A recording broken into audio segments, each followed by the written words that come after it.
আরে আমি তো তাকেও ছেড়ে দিয়েছি যাকে ছাড়া থাকতে হবে ভাবলে আমার দেহ থেকে হুহুটাই বেরিয়ে আসতো।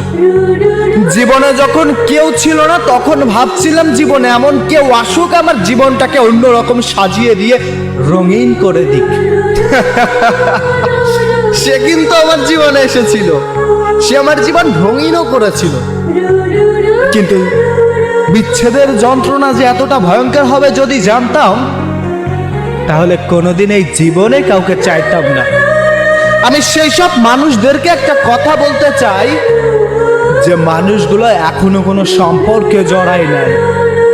তুমি দেখেছো শুধু তাদের দুষ্টু মিষ্টি কথা আর ভালোবাসা, কিন্তু তুমি অনুভব করোনি বিচ্ছেদের যন্ত্রণা। বিচ্ছেদের যন্ত্রণা কেমন হয় যদি তুমি জানতে চাও তাহলে কারো প্রতি অসীম পরিমাণ মায়ায় জড়াও।